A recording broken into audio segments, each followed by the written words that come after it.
establish that initial communication, and you come out with something that's completely offensive, and it is offensive. There's a reason that Ike Eisenhower had to make Germans from the village of Auschwitz, he had to, at the point of a bayonet, he had to force them to walk through those death camps. He had to force them. You know why? It's because it's offensive. Sure, it's offensive. People will not want to look at reality, and if you don't understand that, you will actually alienate them. We can't use bayonets, folks. We're not in that position, okay?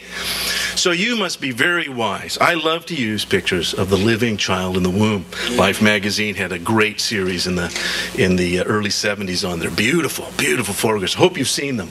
We have one actually in the news. You have a copy of the California ProLife newspaper there, and you'll see one on the cover. This is about communicating people where they are. Something that Madison Avenue has found. You know that Madison Avenue knows what you know. They advertise at Madison Avenue. They use words, but they know that a picture is worth 1,000 words. And Madison Avenue has a hierarchy of images that they use in advertising. Once you see this, you'll see it as you look at advertising. You already know what the number one image is. It's a pretty girl. That's because both genders pay attention to a pretty girl. We know that guys pay attention. We also know that women pay attention, but for completely different reasons. And I won't go into that psychology. I'll really get in trouble. But it does. You know, why is she so pretty? I don't know all of that. I'm still learning a lot about women. And that's why I married one. They're fascinating. And my wife teaches me a lot, really by her help and love for me. But that being said, the second image that Madison Avenue uses that has almost universal appeal is a baby. It's a baby. Now, if you look at the crosstabs, and that is as you look at polling and you see the different groups that respond, we know that women respond to babies because of the maternal instinct. Men, however, respond as well. There's the lowest response group is young men from 18 to 36. They're the lowest response group. But they still respond. We know that elderly people respond because of the grandma-grandpa phenomenon. You know, that's the first thing a grandma or grandpa is going to show you is a picture of their baby. We know that that's going on. We know that men, one of the reasons men respond is because of the paternal instinct to protect. But you know that even young children, there have been studies done where they'll have kids playing in a situation that's very similar to their home, and they'll be just playing, and they'll have a television going in the background, and there'll be different images, and this is because they want to find out what images work. They'll have different images that are playing on the television, and these kids will keep playing through them until a baby appears on the screen. They lock in. There's an immediate sense of identity.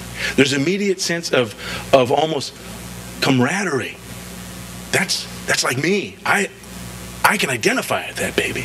It is, and these are infants. These are young children that are barely learning to speak. They're barely coming into their language years. It's phenomenal. So this is an image that's very powerful. I strongly recommend that you use pictures of living babies, that you give the facts about living babies, give the facts, because that appeals to people on a very visceral level. When they understand, that really is very important. The facts are on our side. And as I said, facts are terrible things to waste. That being said, I see a problem, though, and I've seen this before, and that is, as you know, I'm very much involved in the euthanasia debate. And I have been appalled at several times, there's some rarity to it, but it's happened, from people who are leaders in the pro-life movement. It's less common now, but it was common when Jack Kevorkian first strode up to the plate. And that was a pro-life leader, a spokesperson, confided in me, you know, Brian, you know I'll always be with you on the babies, but on this other, you know, the other end of life, you know, I don't know if you understand, because I lost my dad, and it was really hard. You don't understand how much suffering there was, and I think we need to give people that choice. I was stunned, my friends. But let me tell you why that happened. I had a good talk with her. I think we got her through that. I want to tell you why that happens. I want to tell you that's not that uncommon. And those of you who are pastors know this.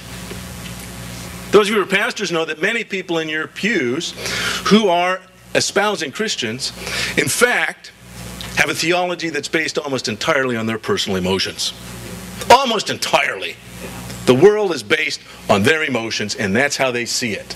And if they can apply Scripture to that, it's very comfortable. And one of our jobs, if we're more mature Christians, is to get them beyond that. Isn't it? Okay, so this is a great challenge, and of course it's a challenge in our movement. One of the things that I want to commend, by the way, are the crisis pregnancy centers that are out there. They're very important. I was on the founding board of the Crisis Pregnancy Center in Sonoma County. I've been on other board of directors of existing ones. I haven't been on a board of directors of a CPC for a long time because they're very difficult and time-consuming and a tremendous challenge. But I salute them. And of course, one of the things we have to recognize, and this is very, very important, that is not the right to life. What? No, it's not the right to life. What a CPC, a crisis pregnancy center, a care home, an alternative pregnancy center does is it provides comfort and succor to those that are in great need. And I want to tell you that this is essential. It's absolutely essential. But that is not the same thing as the right to life. No, it's not. In fact, even when abortion is again made illegal, which it must be ultimately if our nation is to survive, even when that time comes, there better be crisis pregnancy centers. There sure better be. And before abortion became the tool of the social trade within our government system here in California, we pay for abortions on an unlimited basis.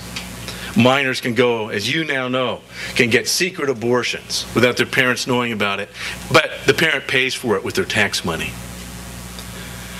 Before all that happened, before 1973, there were crisis pregnancy centers. There were homes. There were alternatives. They were absolutely necessary. And this is why. Because we are adjured. If you're a Christian, and I believe this is a Christian gathering, so I'm even more comfortable. I don't often predicate my presentations, I hope you know that, on our faith, our common faith. But you know this. Jesus said, I was sick, and you visited me. I was weak, and you comforted me. I was thirsty, and you gave me drink. What a crisis pregnancy center is what is known theologically as a work of corporate mercy. Corporal mercy, excuse me, a work of corporal mercy. That means that you are corporal means of the body. You're helping someone's body. They have a physical need right now, and you're commanded, if you're a Christian, to do that. You're commanded to do it. That's a work of corporal mercy. We know that human beings are spiritual beings, first of all, but they live in bodies. And if you only deal with them spiritually, you're missing the point. So works of corporal mercy are essential. Because of works of corporal mercy, there's many, many people. I can't go through all the list. Oprah Winfrey is one. She was the product of a problem pregnancy. There's Newt Gingrich. Newt Gingrich is pro-life. I'm not endorsing Newt Gingrich, but he's pro-life, and he's glad to say part of the reason because I'm adopted. Mary James. Mary James is the inspirational country music singer of the year for 2010. Very, very pro-life. She's a member of California ProLife Council. She goes around and she sings, but she also tells her story. And Mary is 40-something years. She doesn't want me telling her age. But at any rate, the point is this. The reason I give her age is that when she was about to be born,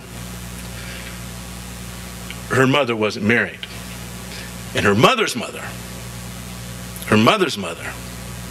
said, you need to get an abortion. And I'm willing to fly you to England to do it.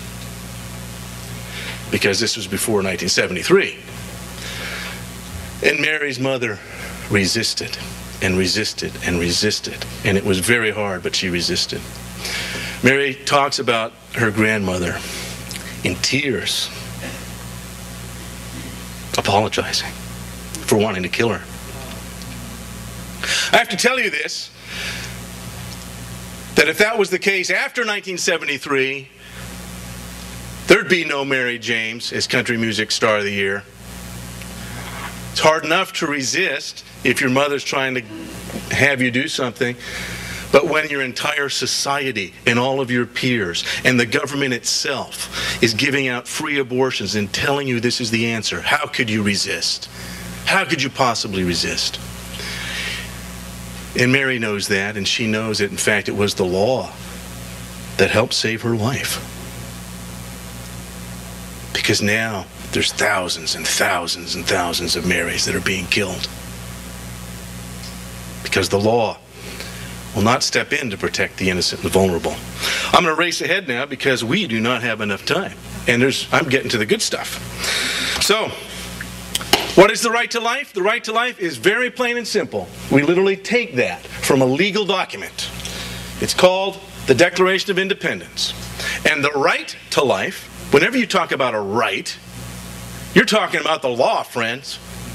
The right to life is a legal principle of public policy. That's what it is. The right to life extends legal protection to the innocent, to those who cannot protect themselves. That's very important to understand.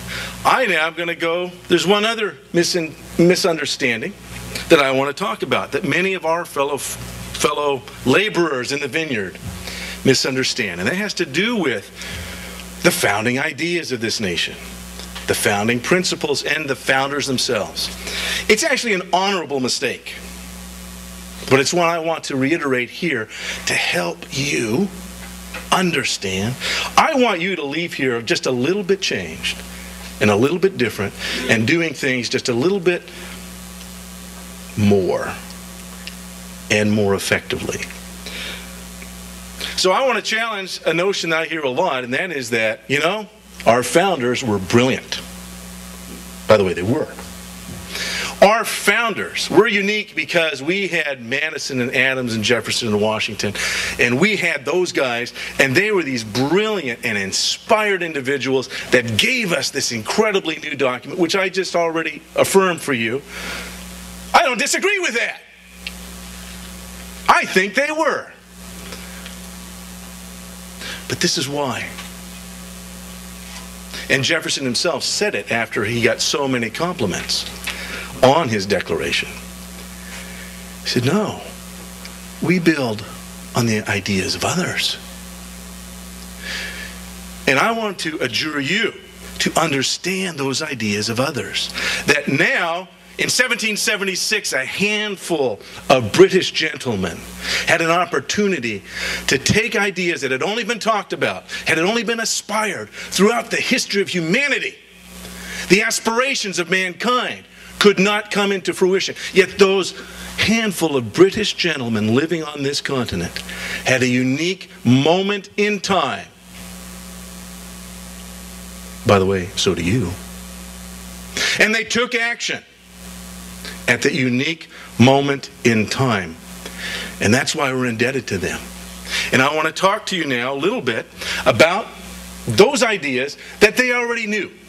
I'm frustrated by the fact that Michael Jackson died when people in Iran were dying in the street fighting the Ayatollah. And most Americans did not follow that green revolution, although that hasn't ended, as you can tell. I don't know what's going to happen with those other revolutions.